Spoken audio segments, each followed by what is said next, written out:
ஒரு வீட்டில் இருக்கிற என்னுடைய குட்டி நண்பா நண்பீஸுக்கு ஒரு ரிக்வெஸ்ட், உங்களுக்கு ஏதாவது ஒரு சாக்லேட்டோ இல்லை ஏதாவது ஒரு கிண்டர் ஜாய் வேணும் அப்படின்னா அழுது அடம் பிடிச்சி சக்சஸ் பண்ணிடுறீங்கல்ல, அந்த மாதிரி உங்களுக்கு பிடிச்ச இந்த விஜய் மாமாவுக்காக, இந்த விஜய் மாமா ஜெயிக்கணுன்றதுக்காக உங்க வீட்டில் இருக்கிற உங்களுடைய அம்மா அப்பா சித்தி சித்தப்பா பெரியப்பா பெரியும் விசில் சின்ன இவ்வளவு நாளா உன்னோட ஃபேன்ஸ் தான் தற்குறின்னு பார்த்தா இன்னைக்கு தானா தெரியுது ஏன் அவனுங்க எல்லாம் தற்குறியா இருக்காங்க அப்படின்னு.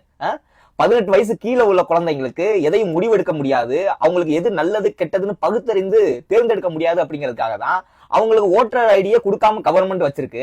அவங்க கிட்ட போய் மாமாக்காக ஓட்டு போட சொல்லு அப்படின்னா நியாயமா? நான் சொல்லு, என்கிட்ட சொல்லுனா நான் உனக்கு ஓட்டு போடுறேன், என்கிட்ட சொல்லு. என்கிட்ட 2 கேள்வி இருக்கு. நீ அறிவிச்ச இலவச நலத்திட்ட உதவிகள் எல்லாம் செய்யணும் அப்படின்னா ஏறக்குறைய 50 லட்சம் கோடி வருஷத்துக்கு தேவைப்படுது. இந்திய நாட்டினுடைய பட்ஜெட்டே 50 லட்சம் கோடி தான். அந்த 50 லட்சம் கோடியை நீ வருமானம் ஈட்டுறதுக்கு உன்கிட்ட உள்ள பிளான் என்ன, அதை சொல்லு.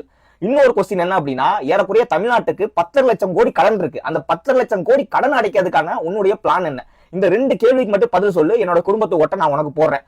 அதை விட்டுட்டு மாமா சாக்லேட்டுக்கு எப்படி வீட்டுல கேட்பீங்களோ, ட்ரெஸ் வாங்கி எப்படி வீட்டுல கேட்பீங்களோ, அதே மாதிரி மாமாக்கு ஓட்டு போட சொல்லுங்கன்னு இதே மாதிரி உன் பேச்ச கேட்டா போய் கேட்டா எனக்கு தெரியுமா? இந்த பாரு, அவங்க காதலியே போய் அன்பா விசில ஊதி ஓட்டு போட ஓட வைங்க.